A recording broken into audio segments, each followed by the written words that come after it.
We've all had the president's speech, and I just want to give a quick reaction.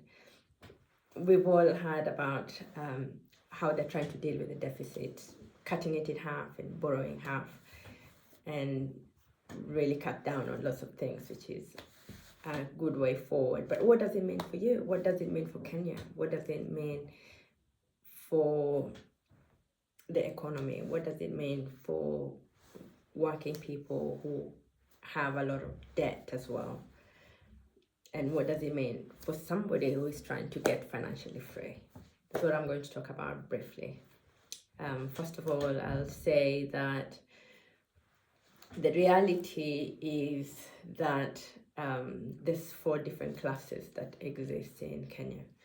The upper classes, the middle classes, the working classes, and the lower class. And the class system doesn't really exist anywhere apart from in the mind. So there's nowhere written that this class lives here, but we all know that it's a reality. And the lower class, the working and lower classes are about 60% of the population, the middle class about 30%, and the upper class about 10%. So the lower classes are people in low-paying jobs or people without employment at all. It would really be nice if the government can pay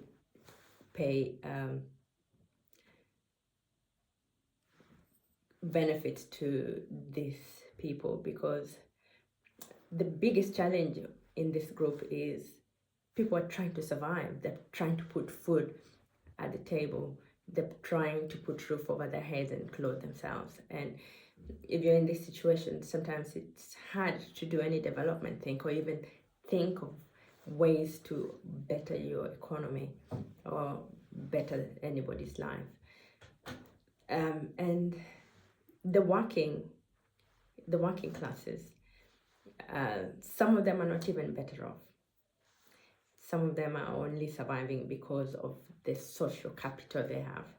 They live close to people, they share everything. They borrow sugar, they borrow, they just support one another, and that's the only way they can live. I know of a teacher who had to go back to college, or else they were going to lose their income. So they had to borrow money and go back to school, and then now they have to pay in the loan. And out of 10, they're paying like 8 or 9 sometimes, and they barely have anything left at the end of the day. There are 2 categories in the working class. There are other people who have a little bit or more benefit. They have a house over their head provided by the company. They have health insurance, and they're doing slightly better. But mostly people in this situation are just trying to survive just as well. And sometimes some countries keep people in this situation so that they don't protest, especially corrupt governments, so that they don't try and better themselves and overthrow the government. But not like the way or sometimes I'm told that they're making things like the West would love the whole of Africa to be like that as they get it ready for the new world order. But I'm hoping that people will take power back in their hands and decide, we're going to do something about our economy and we're going to work on it. And if the government is supportive and put away such ideologies, it can really help the country move forward. The middle classes, there's 2 categories as well. There's the emerging new middle class who've just gotten good jobs, and they come from the lower classes and are working really hard to better their economy and better their lives. And there's the established middle class who came from parents who were middle class as well. They have a few businesses, they're doing well, they're providing jobs and helping people. And these are people who don't even add any more lifestyle when new money comes. But and one thing with this class system is that it's their realms kind of thing. Most people from the lower classes, they're in a realm where there is scarcity, and that's the reality, and there's nothing you can do about it. So when they have this newfound wealth, and sometimes most people drastically change their lifestyle and everything, and some of them can get in a lot of trouble with credit, because there's a lot of credit when debtors can see that you have a pay slip and you have regular income. They give you credit, and the new middle class often find themselves in trouble with credit, and yes, it is difficult. So they're not like better off because they're middle class. No. So the high class is also divided into two groups. There's the old money, people who had parents who are doing well off, and they invested in companies and properties, some abroad. So they have old money. And then there's the emerging new, or the ruling class, who just got some really good jobs, and the emerging upper class. So the old money people believe that that wealth is in their genes, and there's some truth to that. By the time a child is 80 years old, you've already learned, you've already gotten your character. By the time you're 8-year-old, you've already learned your language. You've already learned your vocabularies, and most of your learning are done by the time you're 8 years old. I remember growing up and never learning how to speak Swahili, Kisii, or even Luo, because those are the languages that were spoken around the house. So we not only learn languages, but we also learn things like debt. If parents were in a lot of debt around that time, you will find yourself in a lot of debt as well. Unless you deliberately unlearn and learn something else, then it's different. So the high class believe that wealth is in their genes. They also do things a little bit differently. They invest in companies. They buy companies, actually. Those who had started companies from a long time ago have kept it, but most of them buy not new companies, but old companies that are making money already, because 9 out of 10 new companies fail. So instead of starting a new company, they wait until it's making money, then they buy it. They own these private equity houses, private equity companies, or own family offices, where they have director and CEOs running their businesses. So they're investors. And when it's time to go, then they write wills. They do not give everything away to the children. They don't divide it equally.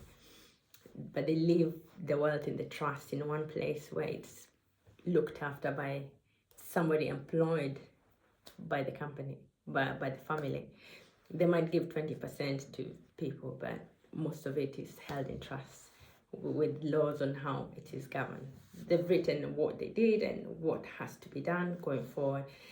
And so, unlike these lower classes, when somebody might have 10 acres of land, but when they die, it's divided equally among 5 sons. So everyone ends up with 2, and then those 2, when they die, they divide it as well to maybe 1 or 2. So they end up people they're not leaving wealth to other generations. So they think very differently. So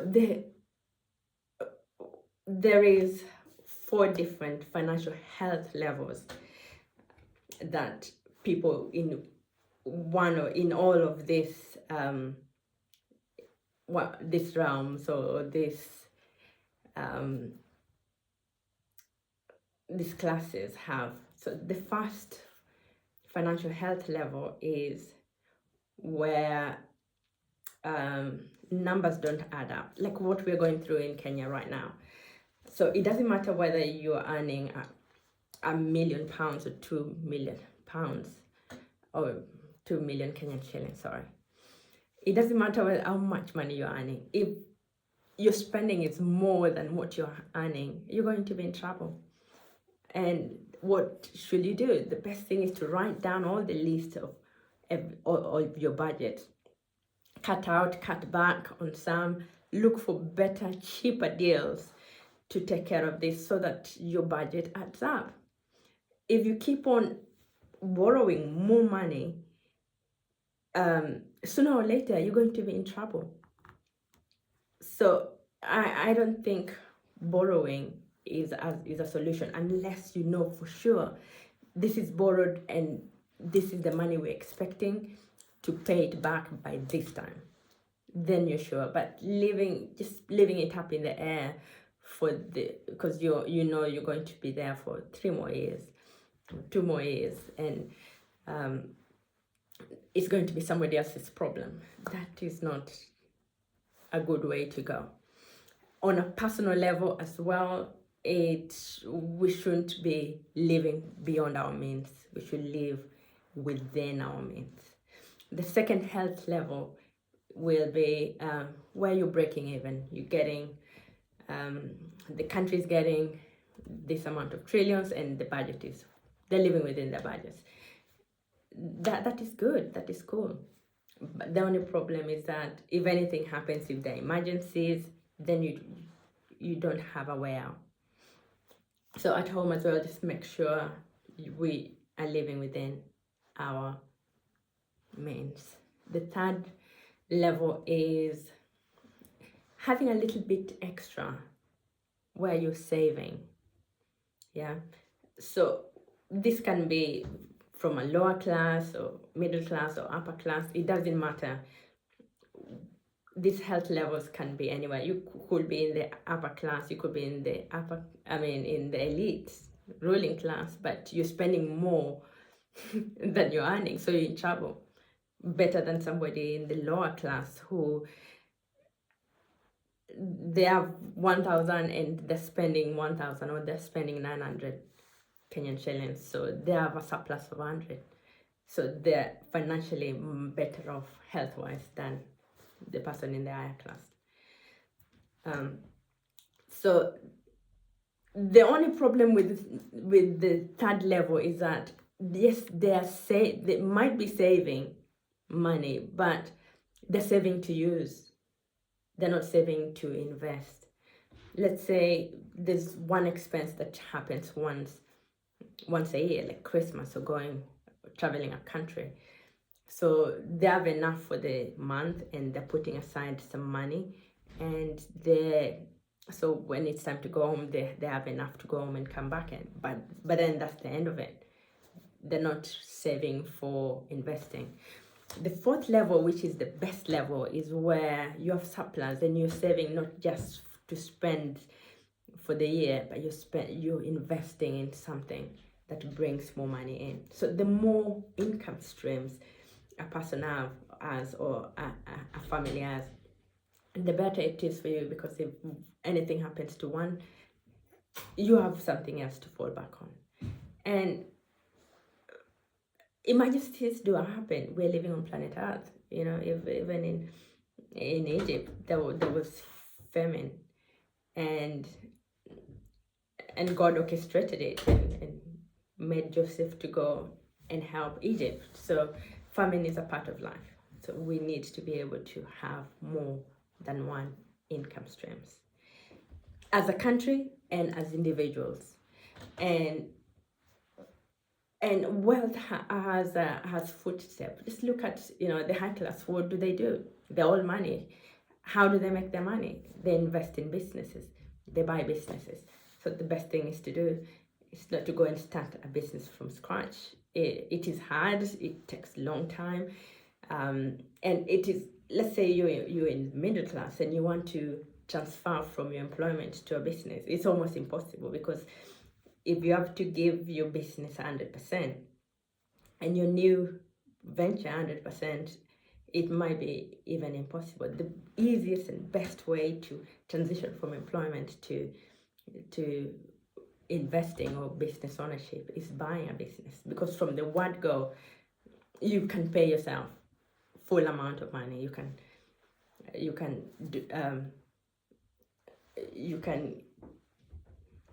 replace your income from the first month.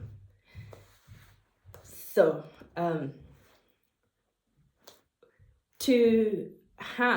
for you to be wealthy, you have to do certain things, and for you to do certain things, you have to have certain things.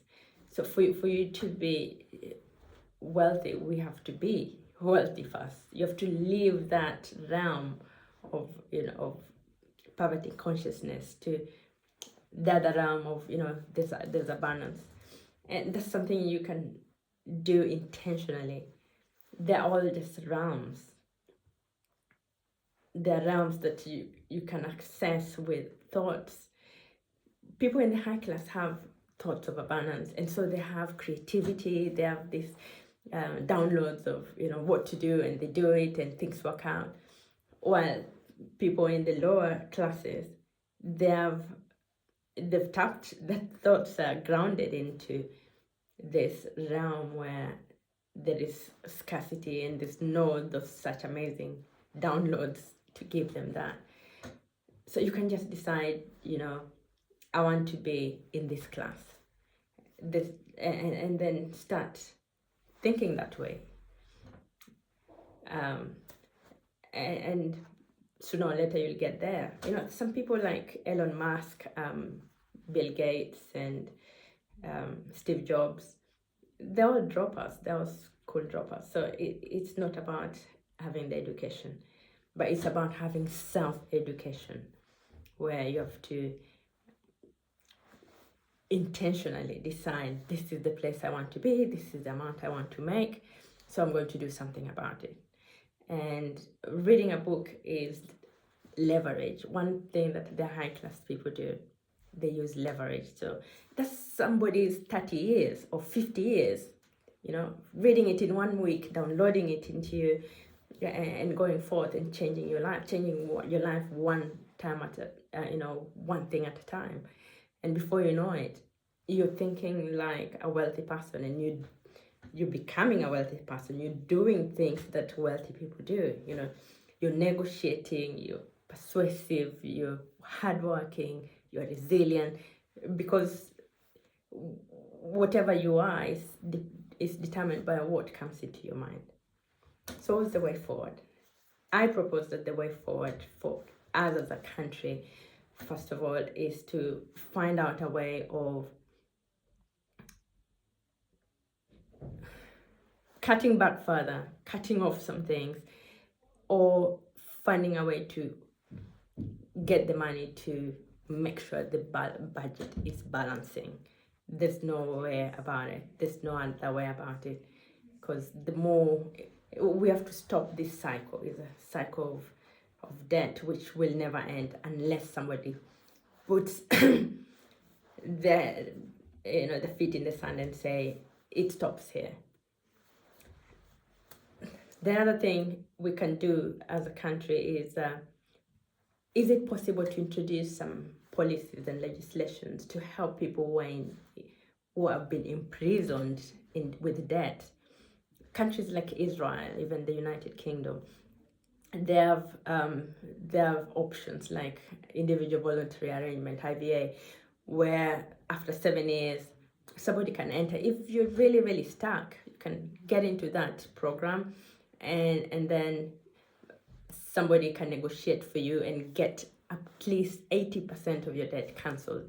And then you have the 20% that you're paying over 5 years, and then when you finish, it's completely cleared. Yes, the disadvantage of it, because there'll be credit records for the next 5 years. You won't be given good credit, but then the weight and the bondage of debt is completely eradicated from your life.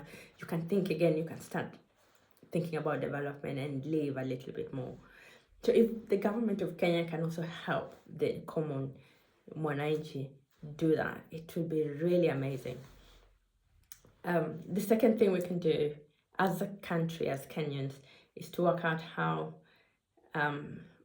the debt will be repaid. I'm sure the president is working on that. So before borrowing next time, the debt that is existing right now, how it's going to be worked out, how it's going to be repaid, and if at all they're going to go ahead and borrow something extra, make sure they have a way of paying it before they borrow the money. Number 3, why don't we stop looking for investors to come and invest in our country and start investing in our own country? And why don't we invest in other countries? Like, there's lots of opportunities, like in the United Kingdom. There's lots of companies that are being sold right now. Out of, like, only 20% of companies that are in the market really get sold. Some of them just go like that. There's lots of baby boomers who started the companies are profitable, they're doing well, but they're now tired, they're retiring now. They don't have succession plans. The children don't want to be involved in the family business. And the more motivated the seller is, the better deals you get. And some of them you can even have deferred payment and use the company profits to pay for the company. So there's lots of companies, not just in Kenya, not just in the United Kingdom, but all over Africa. The companies the country can buy and roll them up into big corporations and use that as a stream of income, and empower the young people to be able to do such kind of things. There's lots of other ways of funding these things other than just putting all the money inside of it. So that's another way we can bring in some more, other than just waiting for the taxpayer and using the banks to pay for everything. The mentality of the lower class, we need to come up higher as a country. We need to be a good example for Gen Zs and the other children that are being born and are coming up, of how to manage finances, how to invest, how to make money. As a country, it is very, very important. And there needs to be accountability for the parastatals and all the companies the government owns.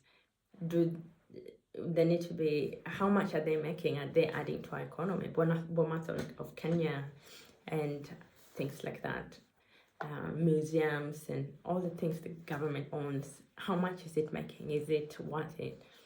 And can we have more touristic companies that the government can have and bring more income in the country and bring more jobs in the country? Number 5, we need to have benefits for the lower class. When people are busy working and surviving, it's sad for them to think about ways to bring development in the countries. So if there's a way the government can help, there's lots of people I've watched on YouTube who are doing something to help, whether the orphans, they're doing things to help the old people, they're doing things to help the disabled people. The government should be able to support these groups, because there's no way they're going to support themselves. And money put in this situation, in this category, is not a waste, because it's money going into the system and coming back to the treasury. So it is not a waste. But for that is for the country. What about for common people? What can you do? The government will not come and balance your books for you. That's something you have to do yourself. The same thing the government is doing, writing down all its debt and all its budget and cutting things back, cutting things out. We need to be able to do that. We need to be able to shop for cheaper alternatives as well, and just make sure the budgets are balancing. That is something the government can never do for you, so you have to do for yourself. And start paying off debts using starting from the lowest to the highest, and live within your means. Do not borrow until you finish paying all your debts. And let's push for these reforms for the government to allow creditors to write off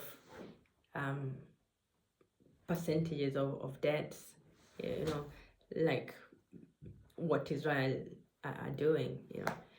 Like in the year of Jubilee, they used to cut everybody's debts. If you couldn't pay, it's cancelled. And when you do that, there's a lot of prosperity. That's why Israel is one of the most prosperous countries in the world, because being able to do things like that, it does not take away from you, it adds to you. Another thing we can do is this is for the working class and the middle class: do not settle. If you're not 100% happy with how much you're earning, do not settle. Find another job, you know. Invest, save. And when you save for future needs, it takes away the pressure when emergencies come. And then just let's find places that we can invest and places that give us return.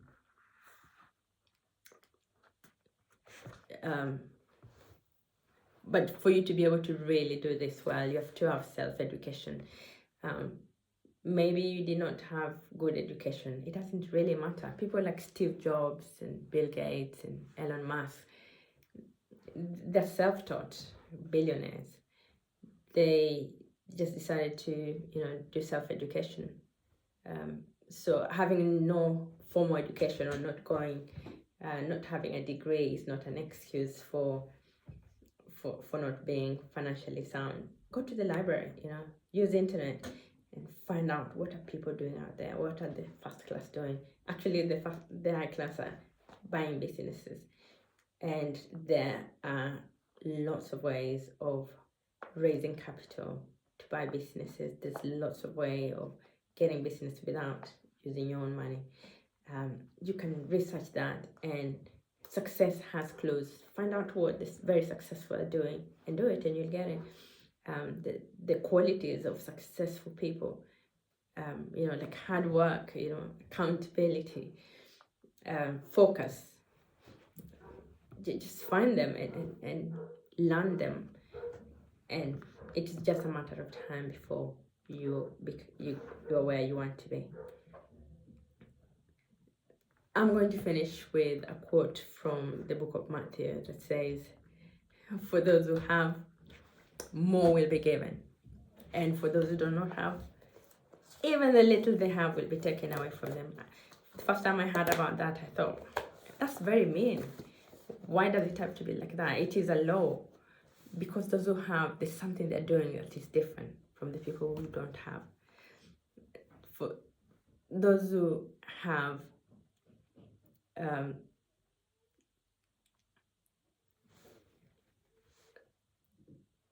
there's some people who you think have money, but they really don't.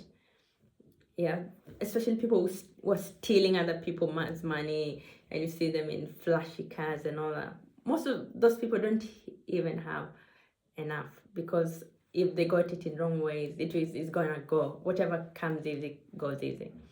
But people who have true wealth are people who have integrity, people who have integrity, and people who got it in the right way. And if you give, let's say people are generous and they're giving, And if you give from that place of,